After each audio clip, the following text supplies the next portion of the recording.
Welcome to This Week in Location-Based Marketing. This is episode 4, recorded December 12th, 2010. In this episode, Google is near field in Portland, BrightKite refocuses, Forrester puts us all in our place, and SimpleGeo lets us use it for free. Also, our resource and tool of the week. All this coming up next.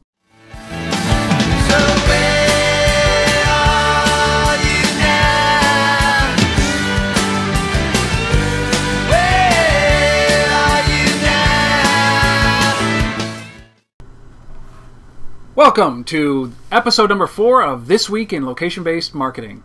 I'm Rob Woodbridge. And I'm Asif Khan from the LBMA. Asif, are we witnessing, over the last couple of weeks we've seen this, are we witnessing the demise of the check-in? We're going to answer that question in this episode, I think. But we've also got some great news about what's going on around location-based marketing and the services, and we've got some key stories that have really dominated the news. And some of the stuff is really cool, isn't it? Yeah, especially some of the stuff that Google's doing. So looking forward to chatting about that. So, well, let's start. Why don't we start with Google? Because Google is they don't attack things lightly, do they? No, they're constantly experimenting on multiple fronts, and when they think they've got something to say, they push it out there and they test it in market, and I love it. I love how they pick a market and go. So it's and and what they're doing in the area of NFC, I think is could change significantly the market, the landscape. Well, boy, would I ever love to be living in Portland today. Maybe for other reasons, but very specifically for what Google's announced as their first place to test their near fields communication in Portland, Oregon. So let's talk about that in story number 1. Yeah, so basically what Google's announced is, on top of their announcement a few weeks ago, which was Hotpot, which is a Yelp-like recommendations and tips engine that kind of layers on top of Google Places. They've layered in now this NFC technology that is based on stickers. And so what happens is Google is going to, as businesses sign up to the service to be put into this directory system and being able to be found on local search, they're sending out kits and packages to all these businesses with stickers, similar to what Yelp does, but these stickers are quite unique. Quite unique, yes. Quite unique, and so effectively, what the stickers are they're NFC compliant, and so if you have an NFC enabled smartphone, you can basically walk up to the sticker and tap the sticker, and then it'll return a whole series of information, whatever they choose to store, in that particular coding. So this is pretty massive because ultimately a technology that's been around for quite some time, something called QR codes, was touted as the after hours information tag. So we see it in, I've seen it in Toronto. The Transit Authority has it in Toronto. We're seeing much more of QR codes becoming a reality. Does this replace something like QR codes? Is what Google's doing? I think potentially yes, but we also have to, I think there's kind of an intermediary role still for QR to play, because the reality is there are not that many smartphones on the market yet that are NFC capable, and the ones that are happen to be the Android-based ones, right? So it's obviously in Google's best interest. So I believe Samsung has a phone running Android that is now capable of NFC. But that's not the mass market yet, right? Right. At least, and not even the smartphone market yet. So it's strictly Android and strictly a few devices. So. And one city, but they're really pushing it aggressively. Like, so they've mailed out thousands of stickers for merchants in Portland to go out and stick on their wall. Yep. In order for people to be able to scan it. People with Android, I guess the Nexus S phone, to be able to scan it and get more information from it. Yeah, so my issue with this is, kudos to Google, because I think it's fantastic technology, and I'm quite hopeful that it will be successful and we'll start to see it all over the place. Yep. But you think one of the challenges is that from the business owner's point of view is there's still, the platform battle has not been won as far as, check-in technologies, like Foursquare and Google and everything else. And so everybody basically has a sticker. So, from a business point of view, are you going to have, a Gowalla sticker and a Foursquare sticker and a Google sticker and, a Yelp sticker on the same business? I don't know. I mean, aesthetically, from a business point of view, I think, I'd have some challenges with that. So, yep. Until Google can kind of prove that it's got the market share and kind of some of the other players drop out, I'm not sure, sticker overload could happen quite easily. It's interesting, though, because if this does take off, does this eliminate the requirement for a check-in? And the check-in is that a transient technology? One day will we not have to check in someplace? It's because we'll have something to scan, or NFC will be dominant so that it can interact with regardless of scanning something. So I don't know that it does actually. I think it depends on how far you can push NFC. So because I do think that the check-in itself is already evolving from the way we use check-ins today to a geofenced approach where there's a boundary set up and you're just automatically checked in a certain area. Yeah. And so NFC is going to be very specific to a specific sticker or a specific product or a specific store or whatever, and doesn't. I don't know how that works. I don't think it works from a geofence perspective that gives you this wide range type of check-in. No. So I think we'll see both. But what we're seeing now, this leads so well into the second story, obviously, is somewhat of a demise of a check-in. Another company, one of the pioneers in this space, has bowed out of the check-in world. BrightKite. Yeah, they were absolutely the pioneer.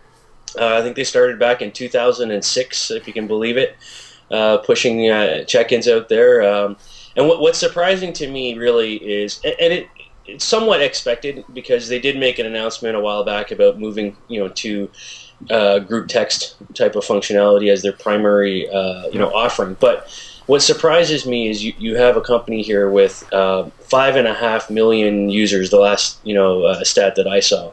And so, I mean, even Foursquare and Gowalla together are probably about that number, right? Yeah. And so, in terms of the sheer number of users on the system, they are one of the biggest player, if not the biggest player still. So I'm a little shocked that they would kind of just give up on it that way. But it is what it is, right? So, and to your point, I mean, we started to see shifts in positioning from Gowalla that we talked about last week as well. So, yeah, I think people are, there is a lot of platforms coming in, and I think we're going to have to, product providers are going to have to differentiate on some level. Well, I think so. The innovation is out of the bag, so to speak, when it comes to check-in. It's not very difficult to build technologies around that. In fact, our fourth story will cover a little bit about this. But is this the writing on the wall about the market size or the market potential for just check-in technologies? And if so, these companies are now at a level playing field, and they have to innovate, because even with 5.5 million people, I mean that's such a small percentage of smartphone carriers, or people who carry smartphones. Right. So what does that mean for this industry? Is the check-in? I keep coming back to this. Is the check-in dead, or is the check-in just going to be dial tone going forward? And you have to come up with a different business model in order to be able to. I think that's a good word. I'm on the dial tone side. I think it's it's something that's just going to become inherent. The numbers aren't quite there yet, but they're growing. They're growing as rapidly from the last study I saw as Twitter's initial growth in its first year.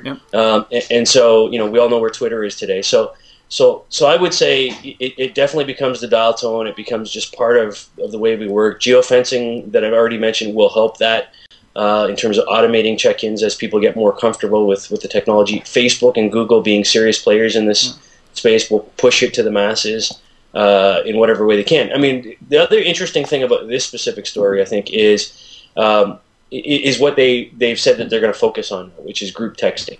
And there are already some other players in that space, but if you read their own blog very carefully, they talk about owning messaging, not just text, but photos and everything else. And I couldn't help but think to Facebook's announcement a few weeks ago about the social inbox. Yeah.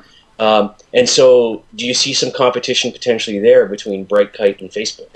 On that level, I don't know. Yeah, it's that could be quite interesting. It's hard to imagine. I think that this is the plight or the peril of the innovative, small company. When a company like Foursquare, a company like BrightKite, develop an interest in the market, create a market, which is what they've done with this check-in technology. And I know that they didn't do it, but they were the ones to succeed so far. Yep. But then you enter the incumbents like Facebook. 5.5 million users for BrightKite compared to, we'll just go with the mobile users of 250 million people who use the mobile version. It's still not a battle. And then Google to get into the same space. So do we look at this and say, hey, you know what?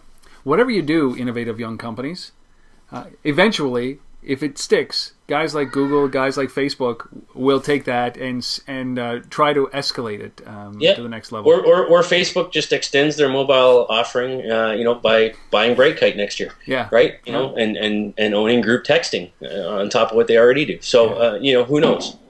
Well, that's again, it's the plight, the peril, and the joy of the small business, especially on the technology side. But if you believe what Forrester is talking about out there, right, nobody's using these services anyways. So I would be fleeing, wouldn't you, if you were a business owner? Talking about a small percentage of the smartphone population using these check-in technologies and using them regularly. Yeah, I mean, Forrester kind of lines up with the initial Pew study that was published, about a month and a half ago that says I think 4% of Americans in total are using these kinds of things.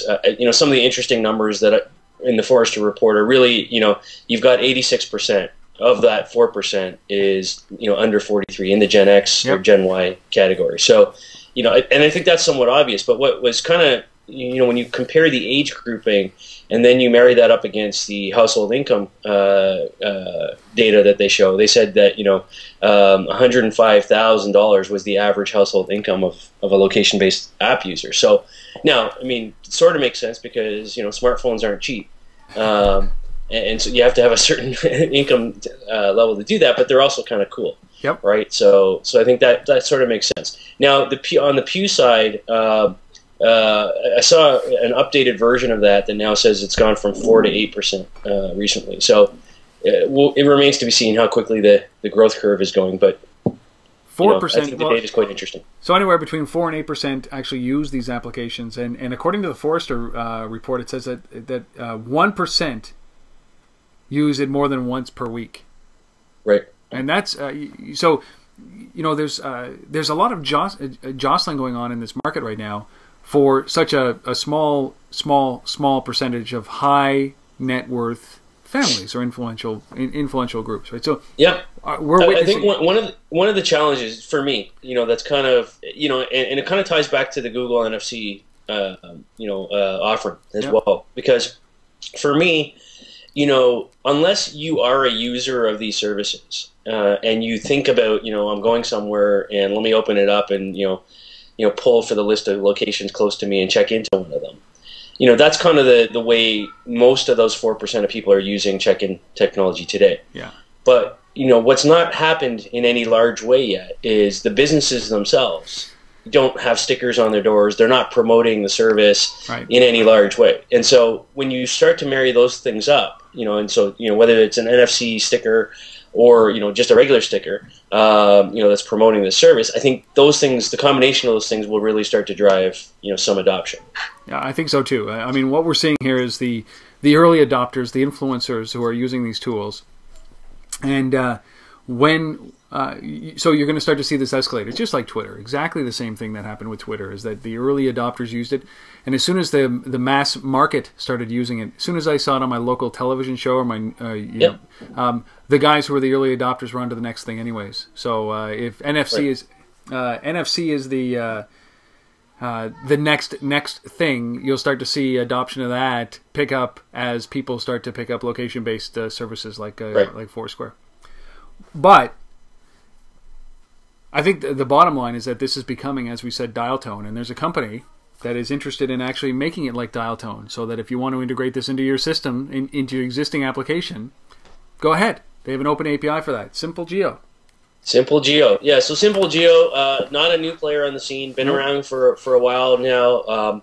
You know, the interesting thing that they announced this week is they've taken their places and their context offerings, which have been in beta for the last couple of months, and, you know, basically said, hey, they're commercially available now. You know, any data that we provide through this will be free forever, which I think is great. And the interesting story behind that, though, for me, is SimpleGeo actually pays to license that data, which they're then distributing for free. So I don't quite get that part of it, but it's the fact that they're making it available to developers and trying to get people to standardize on them from that perspective, I think is great. Yeah, it is. It's very interesting. So they have two services that they're offering, right? Which is the SimpleGeo Context, and the way they describe it is it provides relevant contextual information such as geographic boundaries, weather, and demographics for a specific location. And then they have something called SimpleGeo Places, which is a free database of business listings and points of interest that enables real-time community collaboration. So you can bring this right into whatever program you're building. So that just shows you how quickly this location market has been commoditized when they've got an open API that's free that I can now build on top of. Yeah, and I think it's, you know, as we were alluding to, there's a lot of players coming into the space. You know, every week when we do this you know, a roundup, you know, there's probably 4 other companies that have just launched something that we could talk about. But, you know, and what SimpleGeo is doing is giving these developers, the development community, you know, a set of APIs and access to data, you know, listings of businesses that they can just plug right into whatever it is they're building. So they don't have to go and buy data elsewhere. Yeah, in fact, SimpleGeo is paying for it. Well, so somebody's got to pay for it somewhere. Somebody's got to pay for it. So, and I think you know, how do you worry about the? I'm not sure I know how to express this probably, but do you worry about the validity of the data? Like that's one of those things. Is that you know? Do you worry about that the data is normalized or that it's actually true data that you're licensing? Right. So you have you know, a number of traditional data collectors, aggregators in the space that have been around for years and years and years. You know, Yellow Pages type of companies that scan Yellow Pages in and make that information available online. And the data is updated, you know, with huge call center staff, in many cases costing millions of dollars per year to do that. And it's a problem because, you know, the data is often inaccurate. Often you can go into, you know, Google and search for a business and it'll pull up a business that, you know, unbeknownst to you has been closed for 6 months. You know, because, you know, who's the onus on to actually go and remove that profile when I shut down the business, right? Is it Yellow Pages? Is it Google? Is it me as the business owner that's just closed the business and maybe I'm unhappy about why I had to shut down and why would I want to go and pull that off, right? So data is often quite inaccurate, and I think you know, it's an issue. So yes, they might be delivering free data at the moment, but the validity of that data and the accuracy of it is always in question. I have one question that I've got to ask is why would I go with something like SimpleGeo over something like in Canada, anyways? Because Yellow Pages has just opened up their data, Yellow API. Yep. Why would I go if I'm in Canada with SimpleGeo versus something like Yellow Pages, who I'm going to assume they have a sales force or an update force that will ensure that the data is actually accurate? I mean, I haven't done a comparison of the two, but I would say if you're purely looking for business listing type information, probably the Yellow Pages information is going to be more accurate. Yeah. You know, if you're only concerned about Canada, but at the same in the same breath, you know, the context piece of what they've announced as well, I think is interesting because business listings today aren't only about, you know, here's our address and here's our URL for our website and our phone number. I mean, that's kind of the old day of business listings. Today, it's, you know, where's all the social media links? You know, where's my Facebook page? Where's my Google, you know, places? You know, and all that other stuff, right? And you know, whether it's weather data that they're talking about or anything, there's all this contextual stuff. Yeah. That becomes part of that profile, and I don't know how far Yellow Pages has gone in that area. But well, you know, as we nail this thing closed, I've got an app on here that I use, which is GPS Navigon for my iPhone. Yes. Yeah, I use it as well. Yeah, and you know what? The context-specific stuff that they bring into this right now is along the same lines as why you would want to use something like SimpleGeo, because when I type in a location or an address, it'll tell me the weather on my destination, even if it's around the corner, and they'll tell me what parking garages are available and all that kind of stuff. So I think that that's right. Integrating contextual data is really the chalice here. I think that that's golden. Right.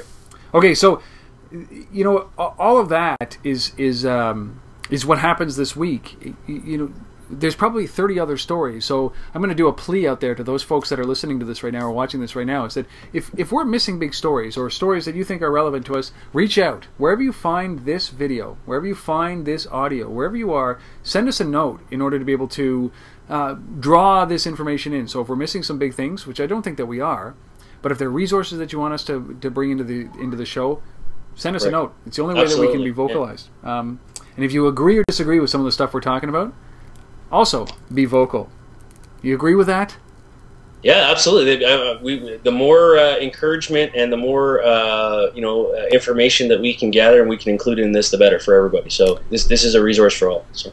And speaking of resources, this is great. We're going to jump into the resource of the week, which is an interesting one, and it's not specific, but there's some great value there. ReadWriteWeb just posted a top 20 Geo Tech blogs of the week for December 10th, and this is a pretty cool resource for those people that are trying to stay on top of what's going on in the Geo Tech location-based space, isn't it?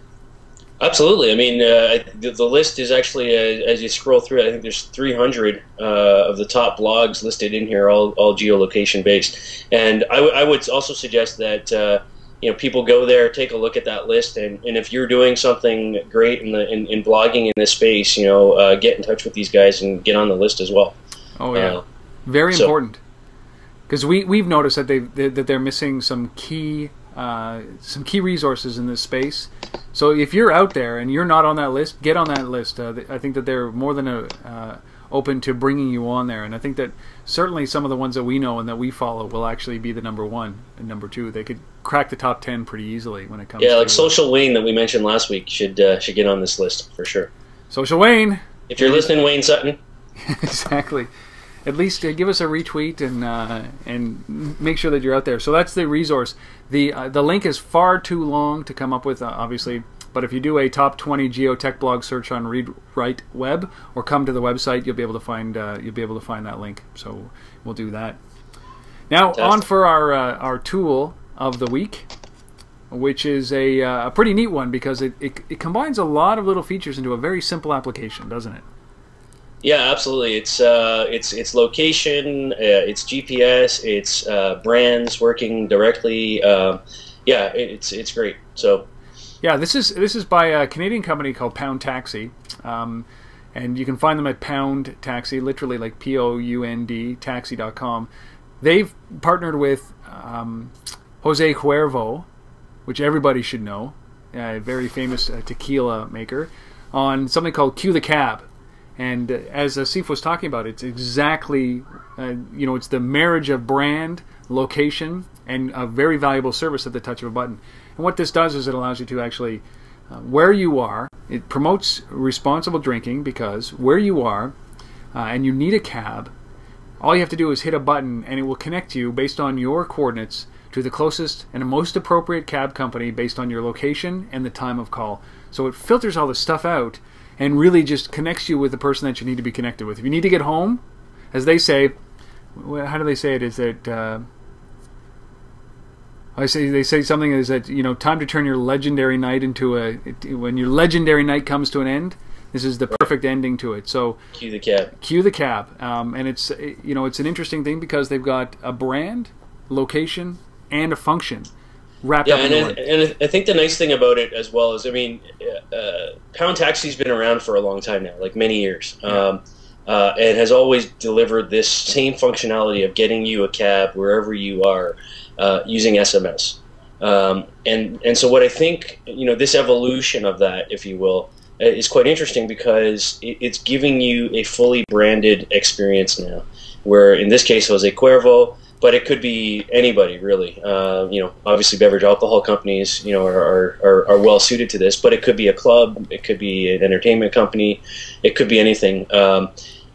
You know, where that cab functionality makes sense. And similarly, I mean, Pound Taxis, you know, had similar services, you know, around, you know, getting a tea time, you know, on a golf, you know, course, and other things like that over the years. And so I think what we're seeing here now is you know, by putting it into an app that's, you know, readily available and allowing that app to be branded for a particular company, you know, really ties that together and strengthens the message. And then who knows what other functionality, you know, they're going to roll into the app in terms of offers or deals as well on that product. Shots, free shots somewhere along the line. Take enough taxi cab rides and.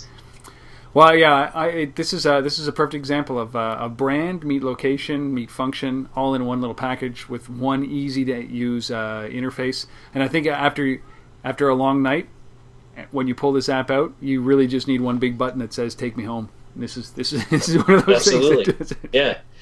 And if you've been having a lot to drink, maybe all you can see is the one big button. So it's so perfect. Yeah. And if you look at the screen, so go check it out, poundtaxi.com. It's available in the U.S. On the iPhone for now, but it looks like they're going to be building it out into multiple platforms as they go along. That is our tool of the week. I wish we had a sound effect or something like that. Drum roll. Yeah. Now, and we're out of time. That was episode 4.